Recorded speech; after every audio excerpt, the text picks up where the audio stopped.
Welcome and thanks for joining me for Semiconductor Insights teardown of the Sony PlayStation 3. My name's Don Scanson and I'm the Product Technology Manager for Semiconductor Process at Semiconductor Insights.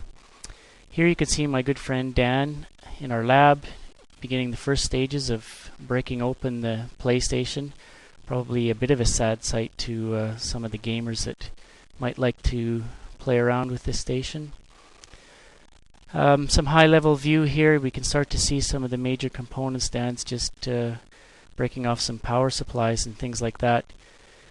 Our general interest in the PlayStation is that Sony has a reputation for introducing some innovative technology in the devices on these gaming units, including over the past several years their embedded DRAM and things like that. They've also shown a great deal of innovation in terms of shrinking down all of their devices and improving their cost to manufacture gaming units.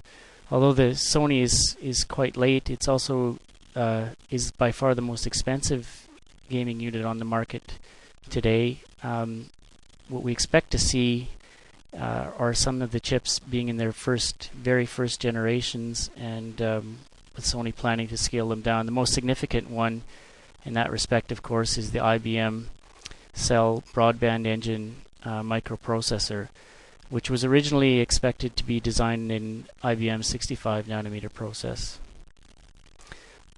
Here we can see Dan getting now into the more interesting layers of the board with some of the major chips that we'll be looking at later. Now we see here Dan's going to begin to take apart the fan for the heat sinks of some of the major power-hungry components in the PlayStation 3 design.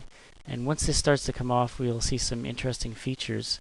The PlayStation 3 incorporates three major Sony chips, including the Cell processor from IBM and two other Sony devices. Here's Dan's pointing out some of the careful attention to control of heat in the device, since these are very high performance ICs.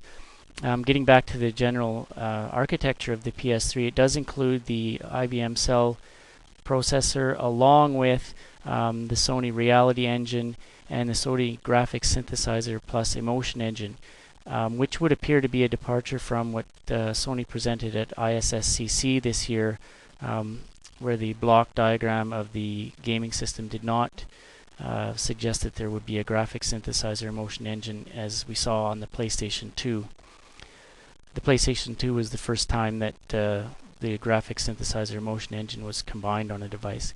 And now you can see some of those big devices starting to appear that are still covered with the heatsink compound there to extract the heat from the device.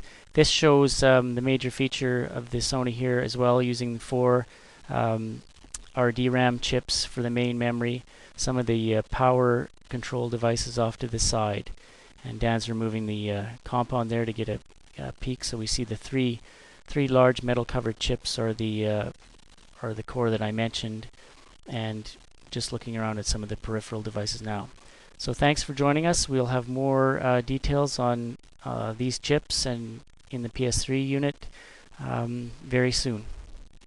Bye for now.